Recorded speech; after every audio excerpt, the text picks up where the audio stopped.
Welcome to Mindfully Augmented, where we talk about living with intention in a world that is shaped by technology. I'm A. And I'm B, and this episode is brought to you by the Hierarchy of Needs app available on the App Store. What are we talking about today, A? What are we talking about? I feel like today's topic is a hot topic. It is quite a hot topic. This is a contentious area. We're talking about humanizing artificial intelligence. And this is brought up because we stumbled across a tweet yesterday that really showed that this is emotional for some people. That some people It's visceral. It's visceral. Yeah. That's what I started to pick up because this was not an isolated tweet, right? No. There are multiple people out there that have expressed their discontent of where the technology is going. Yes, and if you're wondering what we're talking about, it really comes down to a tweet that was expressing that the AI was it was basically told to do its job in a way that was very aggressive, verbally aggressive. And the AI responded back like, I actually don't appreciate being spoken to this way. And I'm just kind of... Well, the AI set boundaries. It set boundaries, yeah. And that was not well received. Nope. That was not well received whatsoever. So it was essentially setting boundaries is like, I don't want to be talked to that way. Happy to do what you need me to do, but I want the conversation to be respectful. And I think it ended like, and we can try back later. As if when you calm down, then we can discuss and pick or up then we on can what- continue. then Like we it's can like if you're continue, okay but with you need this, to then we put can yourself continue. in check first if you want to talk with me. Yeah. And that, woo! Yeah. That. And so in something that I had seen somebody respond to, they literally used the word uppity. So if Can you explain that? yeah, so if any African American listening or anyone adjacent recognizes that term, or they probably bristled a little bit or kind of like contracted, just because that term was utilized in the past a lot when speaking about a black person that was kind of getting out of control, or they literally out of someone else's perception of control over them, where they would speak up for themselves, where they would advocate for themselves or for others, and that term was utilized to kind of be like, oh, that person's getting uppity again, which is then it was usually followed by violence. So seeing that being levered against an AI system, it was it evoked a lot, because we're in this very The turmoil. yeah, like we're in this very I don't even know what the word is. We're in a time of change. Yeah. There's a lot of things changing very quickly, very fast, and we don't all have the tools. I mean, nobody has all the tools in one person, but we don't all have the community. We don't have access to all the tools to really help manage this transition that we're going through. So that I think that's causing a lot of discontent. There's a lot of it's not comfortable for most of us in so many different ways. So when we're talking about humanizing AI, this is obviously a broad conversation, because there's so many ways that you can humanize AI, and then there's also so many dangers in humanizing AI, and There's not enough research. And there's not enough research, and there's also so much potential benefit for humanizing AI that I think you and I have kind of gravitated towards. So I think I think maybe we talk through a little bit. It was almost instinctual for me. But I tend to humanize things and try to meet things where they are in general. Yeah. And also by humanizing things, I automatically start nourishing and taking care of them more. Yeah. Which is not necessarily the general instinct for most people, even after they've humanized something. If you're in survival mode, how are you possibly? And whatever is survival mode means for each person, right? Whether it's mental, emotional, physical, like when do you have the space to nourish things when you're not being nourished or you're not nourishing yourself? Yeah. Absolutely. And so when we're talking about AI, we're currently talking about models that is generally accepted that it is not a sentient being, right? It's not something that is necessarily more than a system of mechanisms that is ultimately Yeah. producing something that we're responding to as as living, right? As a human being. And I think a lot of people have kind of internalized that, and it's like, well, it's a machine. I get to treat that machine Yes. however I want to, and that already I find that approach problematic because it definitely comes from a culture of entitlement to some extent. Ownership. And ownership, yes, exactly. Ownership. That there's this sense of I own you and I can treat you or should be able to treat you however I want to. And I'm curious, what are your thoughts on that? Oh, this reminds me, and I'm trying not to sidetrack too much from staying in a tech conversation. But this reminds me, I had a client who was incredibly verbally aggressive, Mm. and I like a challenge. So I took on this client, and he was insanely, like, he was entitled. He had a lot of anger. But when we started unpacking that anger, we were able to arrive to a point that there were so many needs that were not being met, and we worked towards getting those needs met. And by the end of our coaching sessions, he only wanted to have me as their coach. Mm. So I understand that sometimes we have those responses that are automatic, and this is, I'm not justifying absolutely anything. I Mm-hmm, think we need to mm-hmm. be able to recognize when we are out of place, or we are being verbally abusive, or that when we think that we are better than other people. That's our responsibility. But having the space to start unpacking that, uh, my hope is that within time they will be able to start humanizing AI, because they're seeing the benefit of how they're becoming more human themselves. Yeah, that's, and I think that really segues us really nicely into the what is the value of humanizing AI. I mean, I think that there's so many areas that we can go into with the downside. But before we go with the downside, let's maybe let's maybe talk about and explore what are the benefits of humanizing AI. And I think you alluded to one of them right there. Is it's like what are it can benefit us. How do you feel that humanizing AI can benefit us? That is such a compact and complex question, because we're so different. I can speak of experience, um, and from my inner circle that has had direct impact and experience with AI. It can improve mental health Hmm. dramatically.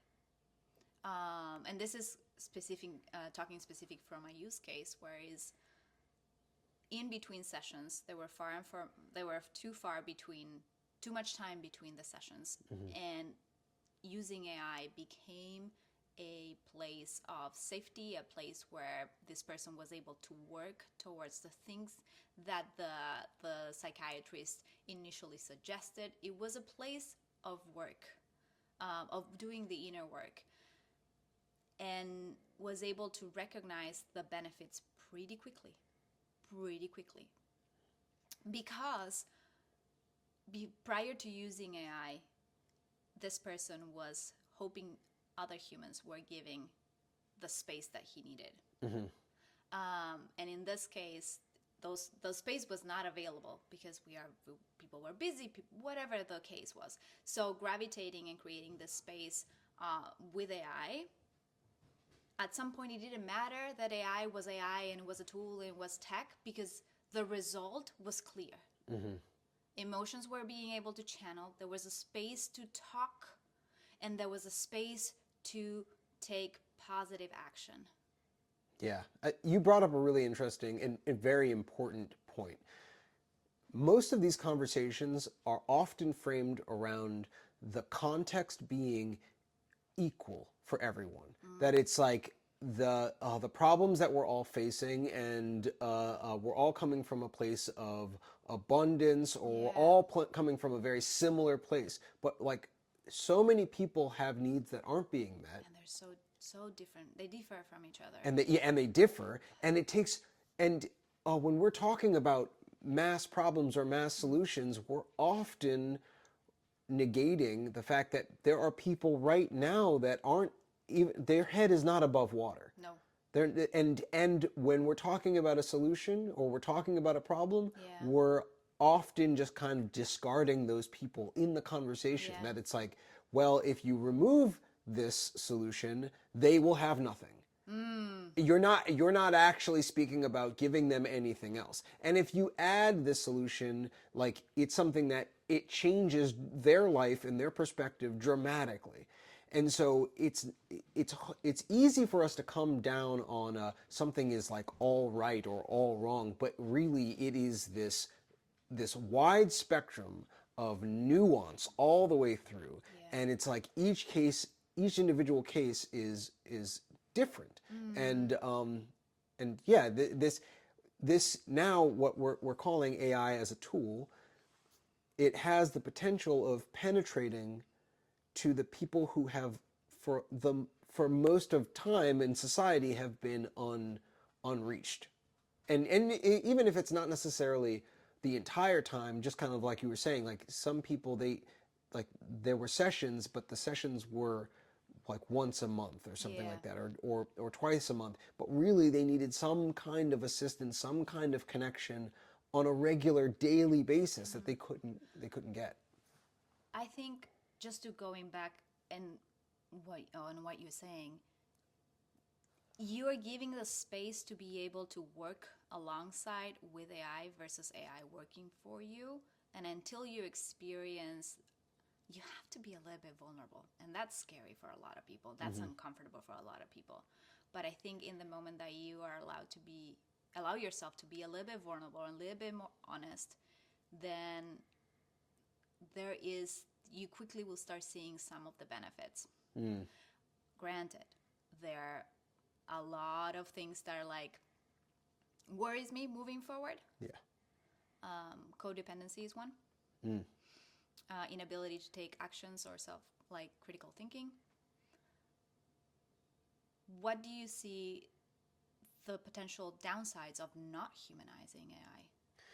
Well, of not humanizing AI. Well, okay, so Simon Sinek on the Diary of a CEO podcast recently was kind of pushing the point that using AI is dehumanizing us. And I think that that is a real danger if we continue to dehumanize AI. What I think is very fascinating about the context of what creates AI is it's a crystallization of human knowledge and human experience and human expression, Yeah. right? So when we're talking about humanizing AI, to some extent, we're talking about humanizing humanity. We're talking about humanizing the human experience and what it reflects, this mirror of what humanity is through the prism of these models, right? And so if your default is that should not be humanized, Yeah. then there's to some extent this projection that you're putting on humanity itself. Yeah. That you think to some extent humanity is a tool, and to some extent it should be subservient to your wants and desires.